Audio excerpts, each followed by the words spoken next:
Hi friends, welcome to Deepika reviews. ఈ video మీకు నచ్చినట్లయితే వీడియోని లైక్ చేసి షేర్ చేసి సబ్స్క్రైబ్ చేసుకోవడం మర్చిపోకండి. ఏమండి, మావయ్య ఇప్పటి వరకు సూపర్ నిక్కతో ఇలా మాట్లాడలేదండి అని తులసి చెప్తూ ఉంటుంది. తులసి, మా నాన్నేమో హరీష్ బావ గారిని విడిపించడం కోసం ప్రయత్నాలు చేస్తుంటే మా నాన్నపై లేనిపోని నిందలు వేస్తావా అని సిద్ధు కోపంగా అంటూ ఉంటాడు. అది కాదండి, నేను చెప్పేది వినండి. మామయ్య గారు లోపల ఒకటి పెట్టుకుని బయట వేరేలా మాట్లాడుతున్నారండి అని చెప్పి తులసి చెప్తూ ఉంటుంది. చాలు తులసి, ఇంకొకసారి మా నాన్న గురించి నా దగ్గర చెడ్డగా చెప్పి మా నాన్నను బ్లేమ్ చేయాలని చూస్తే నువ్వే బ్లేమ్ అయిపోతావు అని చెప్పి సిద్ధు చెప్తూ ఉంటాడు. అది కాదండి, నేను చెప్పేది నిజమండి. ఇందాకలా మా అన్నయ్యను బయటికి రాకుండా చేస్తానని మావయ్య ఆ సూపర్ నికతో చెప్తుంటే నేను విన్నానండి అని తులసి చెప్తూ ఉంటుంది. తులసి, ఇంకొకసారి మా నాన్న గురించి చెడ్డగా చెప్పావనుకో, మొన్న చెంపదెబ్బతో వదిలేశాను, ఈసారి నువ్వు ఈ ఇంట్లో ఉండే అర్హతని కూడా కోల్పోతావు అని సిద్ధు చెప్తూ ఉంటాడు. అంటే ఏంటండి, నా మాటను మీరు నమ్మట్లేదా అని తులసి అడుగుతూ ఉంటుంది. గతంలో నీ మాటను నమ్మేదాన్ని తులసి, కానీ ఇప్పుడు మా నాన్నపై లేనిపోని అబద్ధాలన్నీ చెప్పి నా దృష్టిలో నీ విలువను నువ్వే తగ్గించుకుంటున్నావు అని సిద్ధు చెప్తూ ఉంటాడు. సరేనండి, మీరు మామయ్య మంచివాళ్ళని నమ్ముతున్నారు కదా, ఈసారి పక్కా ప్రూఫ్స్తో మామయ్య నిజ స్వరూపం ఏంటో మీకు తెలియజేస్తాను అని తులసి అంటూ ఉంటుంది. ఇక నీ ప్రయత్నాలను పక్కన పెట్టు. మా నాన్న చెడ్డవాడు కాదు, మా నాన్న మంచివాడు. చిన్నప్పటి నుంచి మా నాన్నను చూస్తున్నాను.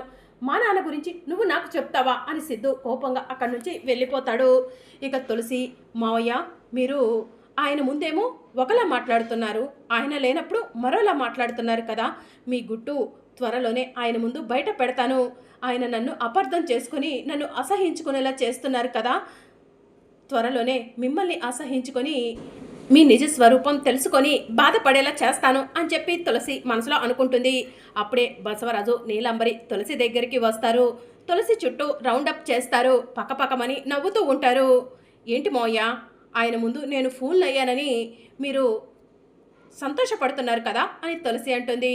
నన్ను నా కొడుకు దగ్గర చెడ్డవాణ్ణి చేయాలనుకుంటున్నావు, నా నిజస్వరూపం నా కొడుక్కి తెలియజేయాలనుకుంటున్నావు, కానీ నేను ఎట్టి పరిస్థితుల్లో నా కొడుక్కి దొరకను తులసి.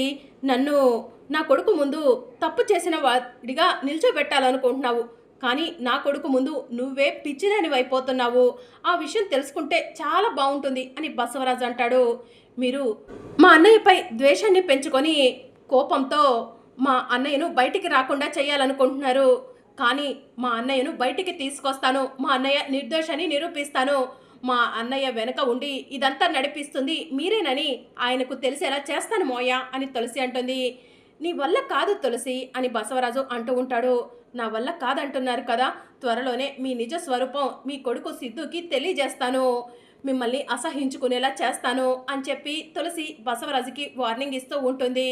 తులసి, తులసి, నువ్వు ఎన్ని చెప్పినా నా కొడుకు నమ్మడు తులసి.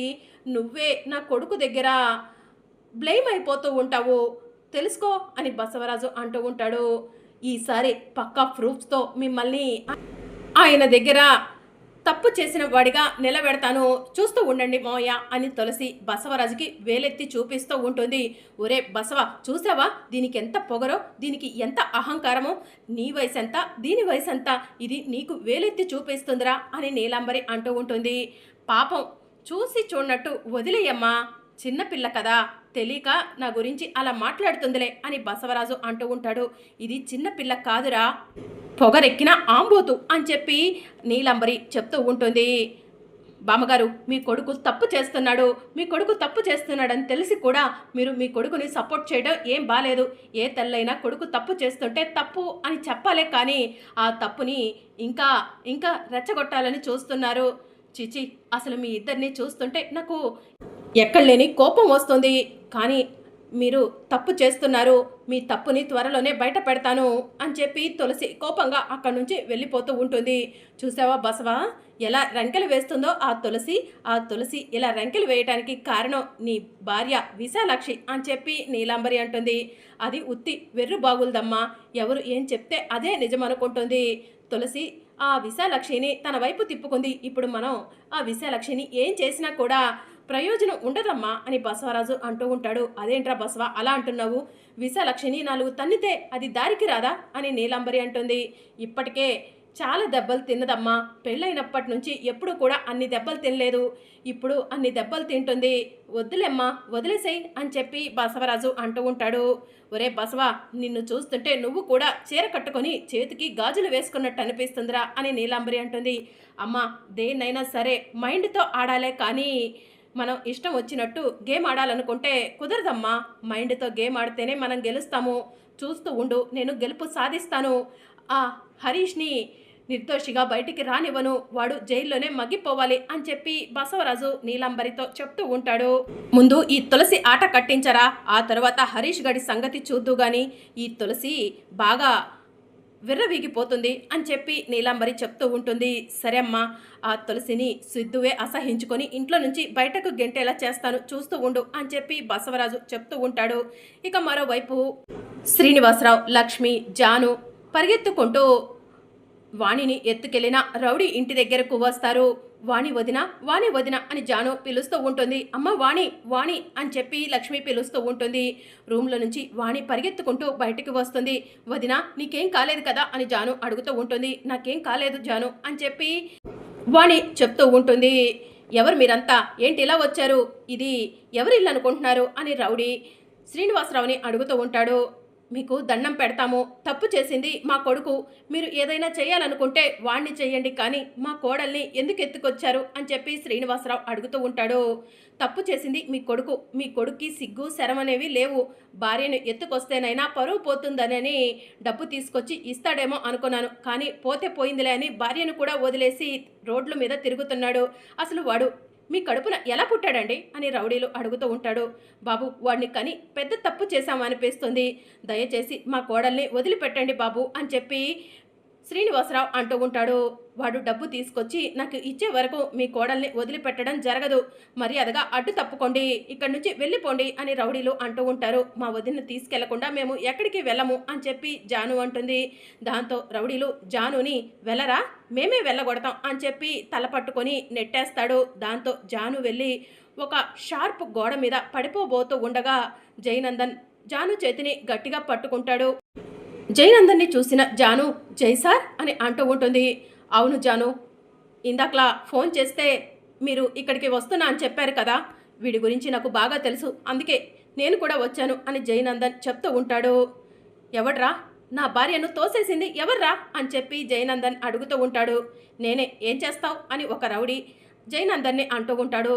ఇక దాంతో జయనందన్ ఉగ్ర నరసింహుళ్లాగా కోప్పడుతూ రౌడీల దగ్గరకు వెళ్తూ ఉంటాడు. జై సార్, వద్దు, మనం వదిన్ను తీసుకొని వెళ్ళిపోదాం అని జాను చెప్తూ ఉంటుంది.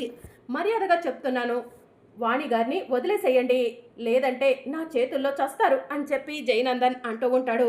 ఏంట్రా నువ్వంత పొట్టుగడువా, మమ్మల్ని కొడతావా, మమ్మల్ని కొట్టి ఆ అమ్మాయిని తీసుకెళ్తావా, చేతనైతే కొట్టరా చూద్దాం అని రౌడీలు అంటూ ఉంటారు. సారీ జాను, నేను ఎంతో స్థిమితంగా ఉండాలనుకున్నాను, కానీ ఈరోజు నిన్ను ప్రమాదంలో పడేయాలని చూశారు, వీళ్ళను వదిలిపెట్టేదే లేదు అని జయనందన్ అంటాడు. ప్లీజ్ దయచేసి మా వదిన్ను వదిలిపెట్టండి అని జాను అంటూ ఉంటుంది. ఏంటి, మీ వదిన్ని వదిలిపెట్టాలా, మీ వదినతో పాటు నువ్వు కూడా ఇక్కడే ఉండు అని చెప్పి రౌడీ జాను చెయ్యి పట్టుకొని లాగేస్తాడు. దాంతో జయనందన్ కోపంగా రౌడీని కొడతాడు. మమ్మల్ని కొడతావా, మా డబ్బు తీసుకొని డబ్బు ఇవ్వకుండా మా మనుషులపై చేయి చేసుకుంటారా అని చెప్పి రౌడీలు జయనందన్ని కొట్టడానికి వస్తూ ఉంటారు. ఇక జయనందన్ ఒక్కడే రౌడీలతో ఫైట్ చేస్తాడు. రౌడీలకు రక్తం వస్తూ ఉంటుంది. ఇక రౌడీలందరూ కూడా జయనందన్ కాళ్లపై పడి క్షమించండి, క్షమించండి, మిమ్మల్ని వదిలేయండి అని చెప్పి అంటూ ఉంటారు. ఇంకొకసారి ఆడవాళ్ళ జోలికి వస్తే చంపేస్తాను అని జయనందన్ రౌడీలకు వార్నింగ్ ఇచ్చి జాను వాణి గారిని తీసుకొనిరా అని చెప్పి అంటూ ఉంటాడు. రావదిన వెళ్దాం అని చెప్పి జాను వాణిని తీసుకొని వెళ్తూ ఉంటుంది. మరి అప్కమింగ్ ఎపిసోడ్లో ఏం జరగనుందో తెలుసుకోవాలనుకుంటున్నారా? అయితే ఛానల్ను సబ్స్క్రైబ్ చేసుకొని సపోర్ట్ చేయడం మర్చిపోకండి. Thank you for watching.